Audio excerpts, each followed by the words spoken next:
would like to welcome him very, very enthusiastically by loudly chanting 3 times. Hari Bol! Hari Bol! Hari Bol! Jai Srila Prabhupada ki jai. Hare Krishna. Thank you very much for this invitation, and I commend you all for living through this extraordinary rain that we had over here.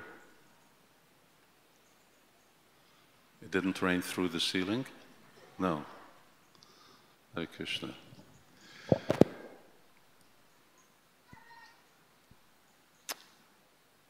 There is, I don't know if any of you have, well, I'll ask the question. There are a set of recordings of Srila Prabhupada's talks in 1977.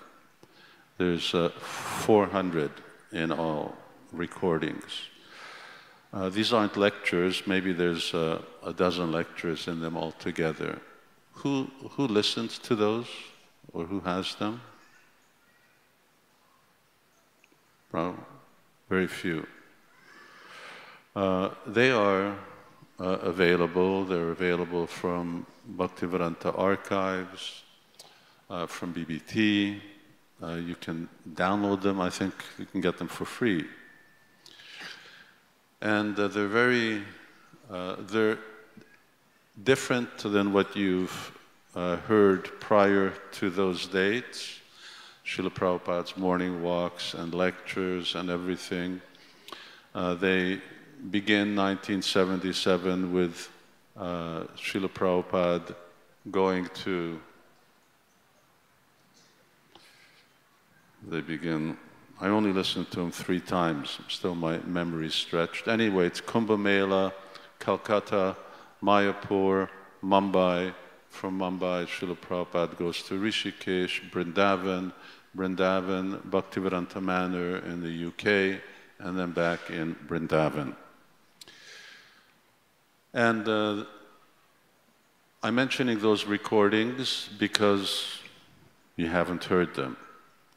And I think as members of the International Society for Krishna Consciousness, devotees need to have it as part of their raison d'être, as they say in French, which literally means the reason for living, and part of your sadhana, part of life, to listen to Srila Prabhupada's voice and his teachings.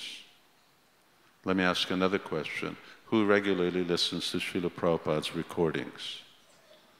Okay, there's a good show of hands over there, more amongst the men than the ladies.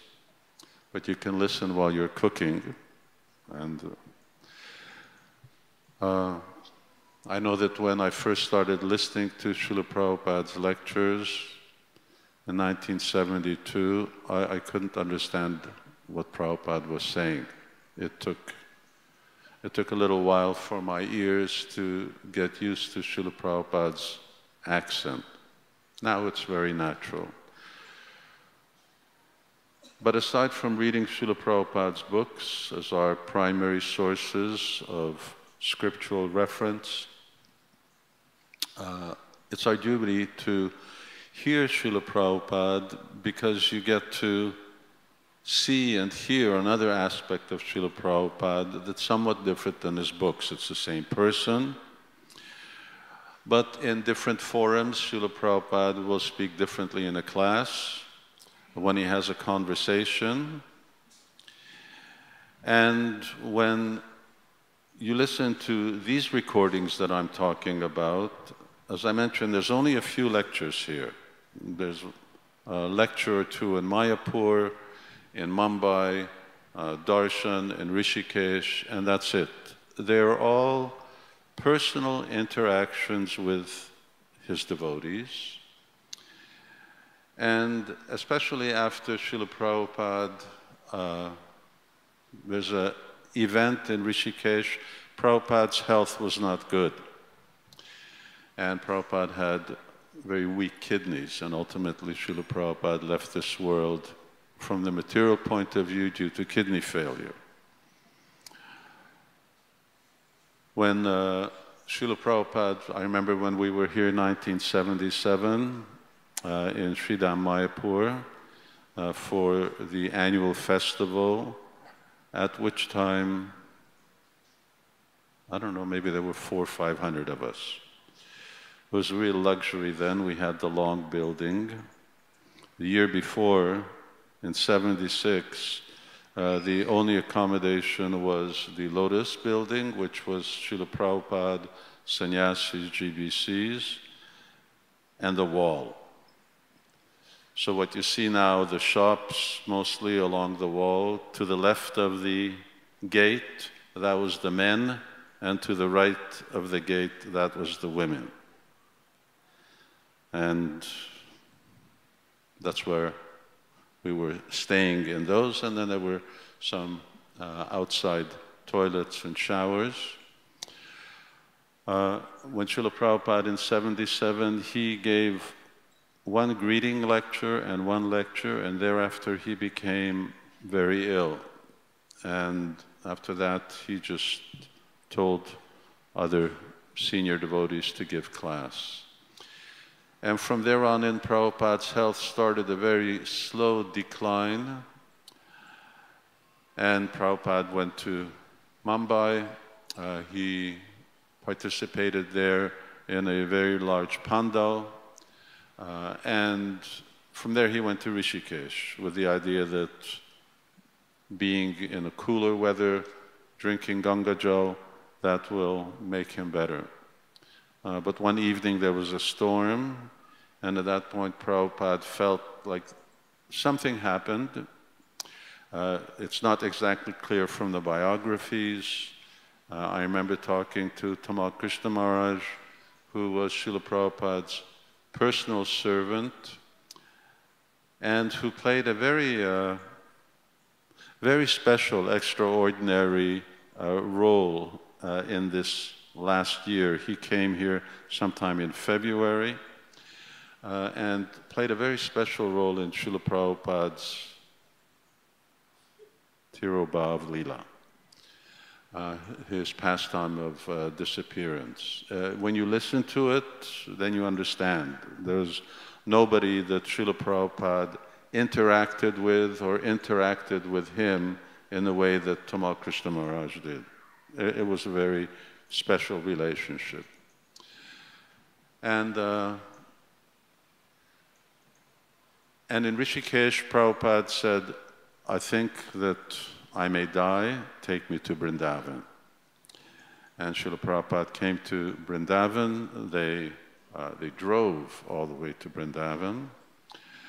And Srila Prabhupada, he gave a 3-minute talk when he was greeted by the devotees. Essentially, he said that I've come back to Vrindavan. If I have to leave my body, then it should be here. And that desire of Srila Prabhupada was fulfilled, and from that point on, Srila Prabhupada's health started to really decline in a very serious way. And the interaction that Prabhupada had with his, Tamal Krishna Maharaj was his secretary, he had his servants, and then he kept having the GBC coming. I think they were called on 3, if not 4 separate occasions. They would fly in, and then after a few weeks they would leave, and Prabhupada would call them again, and he would call them again. In fact, Srila Prabhupada actually at a certain point sent out 2 telegrams or messages to the world. Every devotee in ISKCON can come to be with Srila Prabhupada.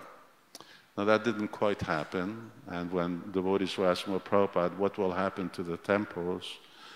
Prabhupada says, whoever wants to come, they should be allowed to come, because it was going to be the last opportunity to be with Srila Prabhupada. And Prabhupada said, I'm a freedom lover. at the age of, up until the age of 80, Srila Prabhupada was traveling around the world. He was on the move every second day. He was preaching morning, noon, and night, managing an international society. Srila Prabhupada didn't like to be constrained by his condition.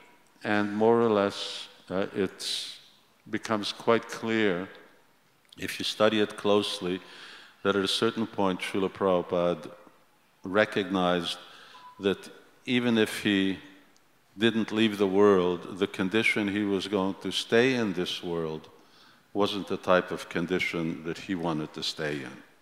He wasn't going to be free. And so more or less Prabhupada stopped eating and drinking. He fasted to death. Sometimes he would take a little something, but the quantity of something that eating was more or less nil, and drinking, it depended on how much encouragement he received from those who were taking care of him. So all of this interaction is there on these recordings, and it gives a very special and unique picture of Srila Prabhupada, but it also gives a very unique message.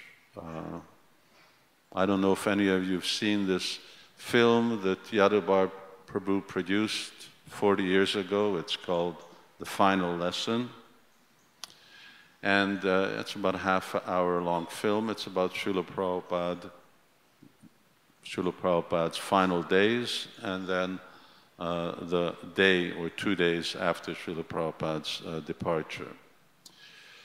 But it was just that. Srila Prabhupada was, as Purushottam Maharaj was explaining, Prabhupada is the world Acharya who gave us everything from how to tie a dhoti, how to brush your teeth.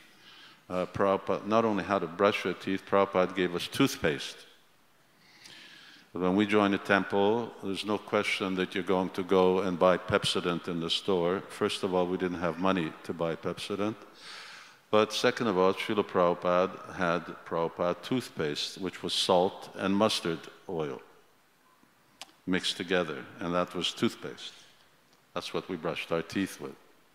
It worked. It was a little tough if you had sensitive teeth, but so Srila Prabhupada gave us absolutely everything, and he taught us everything. As Maharaj said, others may say so many other things, but we're just already elaborating on what Srila Prabhupada has already given. Prabhupada has laid the foundation, he has laid the seed, in the same way as there's the Bhakti Lata Bij that comes into the heart of Vaishnavas.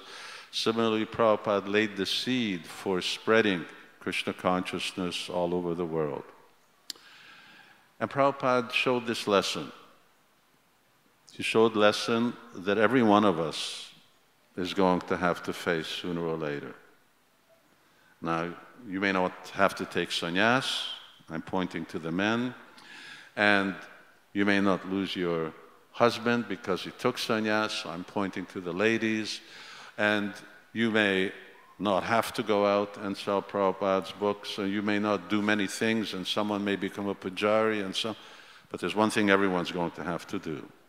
You're going to have to leave this world. That's guaranteed. In the way Srila Prabhupada's own language, he says, as sure as death. So it's guaranteed that we all have to leave this world at some time.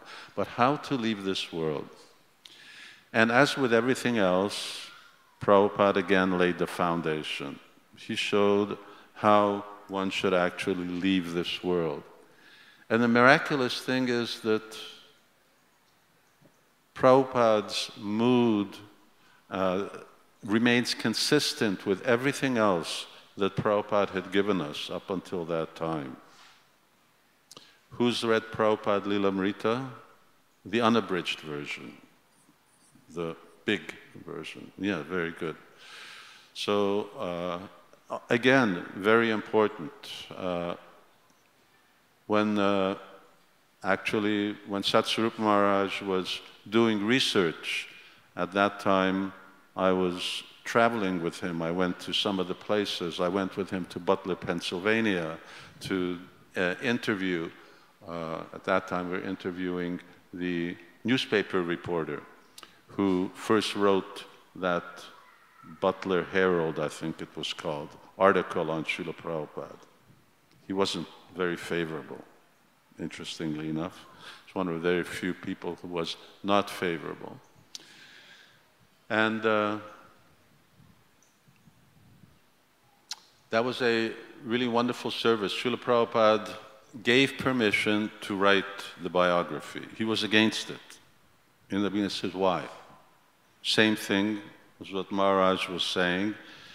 Prabhupada did not want this to be a personality cult. He wanted this to be the Krishna consciousness movement. So even when devotees wanted to build Srila Prabhupada a house here, where Srila Prabhupada's Samadhi is now, Srila Prabhupada would want to build you a house. Why? Why do I need a house? I have my rooms here. Ultimately, he was convinced that it would be good for the preaching, that the Acharya should have a house where people can come, influential people can be nicely taken care of. Then for preaching, Prabhupada said it was all right. Similarly, when the question came up, Prabhupada, biography. He said, no. Why? Why you want to write about me? He said, we have our books about Krishna. But again, devotees prevailed and said, but Prabhupada, people are very interested. If they read about you, then they will want to know what you wrote. And then that sold it for Srila Prabhupada. All right, if by hearing about me, they're going to want to hear about Krishna. And so Satsvarupa Maharaj wrote this Prabhupada Lilamrita. You know, there are many, many devotees who have written their experiences, and they're all very, very wonderful. Personally, I know when Maharaj first wrote that, I read that book at least 20 times, and it used to be my nighttime reading before I would go to sleep. And it's an important thing for all of us to really know Srila Prabhupada, and therefore we have to hear of him, hear from him, read his instructions, because ultimately it's everyone's responsibility. It's not, I'm saying my spiritual master, not referring to myself, but referring to, it's not your spiritual master's responsibility to know what Srila Prabhupada said. It's not some sannyasi's responsibility. It's not some Prabhupada disciple's responsibility. Everyone who's in this Krishna consciousness movement, it's your responsibility. And it's your responsibility to actually feel that this movement is the continuation of this movement is my responsibility. Srila Prabhupada, in the Gaudiya Math, where their Bhaktisiddhanta Saraswati Thakur had, say, 20,000 initiated disciples, Srila Prabhupada wasn't that well known. He was a grihastha, a family man, he had his business, but he took it as his responsibility. Out of those 20,000 people, he was the one person who took it as his responsibility.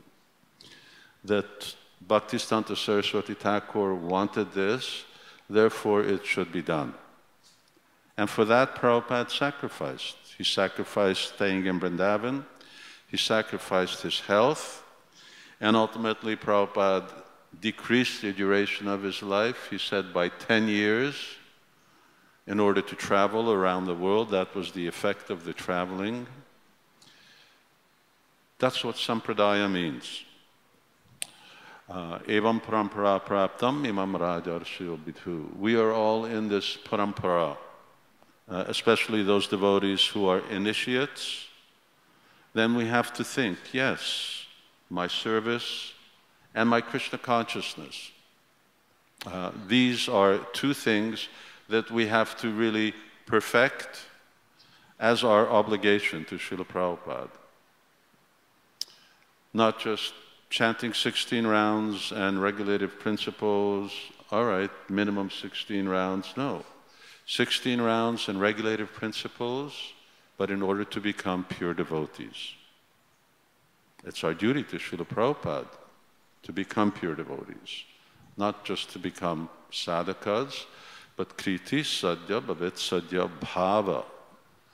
But we should practice sadhana with the aim of attaining bhava, with the aim of attaining perfection in Krishna consciousness. This is our responsibility to Srila Prabhupada.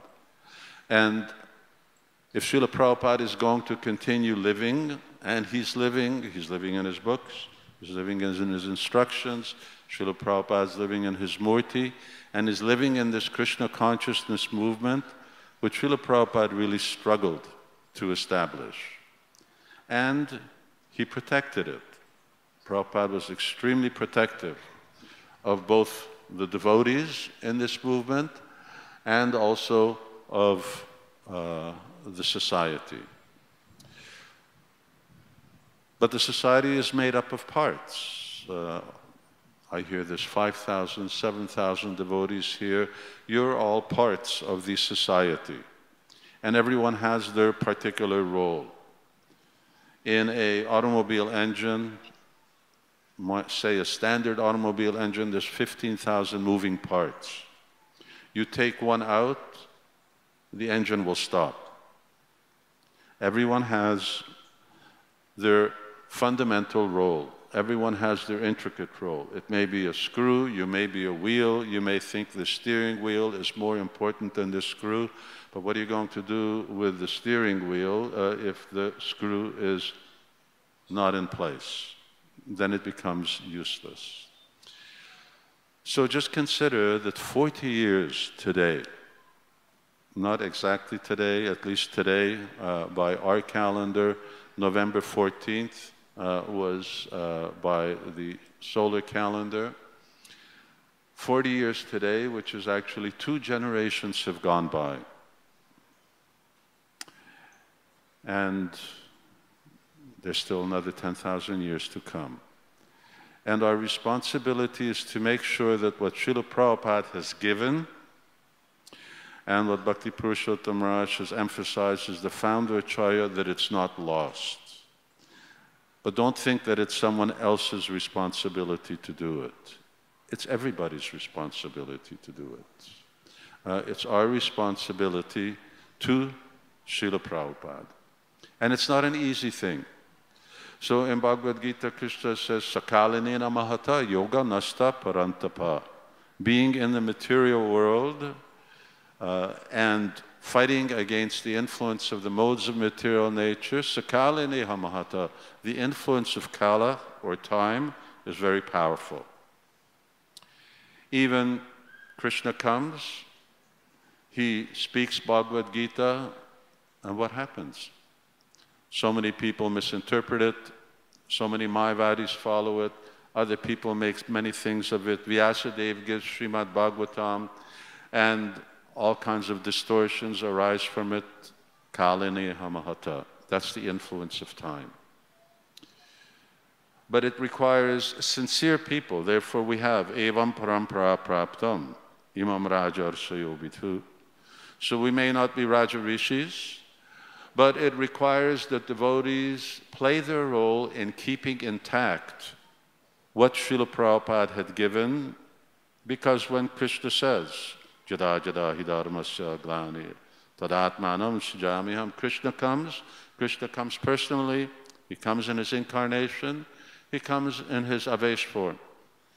He empowers the devotee. And of course that was Srila Prabhupada's position. He was empowered to fulfill this mission of Sri Chaitanya Mahaprabhu. Rupa Goswami had already begun that. Sri Chaitanya Manobhistam Stapitam Jina Bhutale. But Lord Chaitanya wanted Pritiviti. He wanted every town and village, Nagaradigram, that the chanting of this Hare Krishna mantra will go on. And Srila Prabhupada was the one who actually set the seeds for that. But it's not over. And the challenges are there. 40 years have gone by.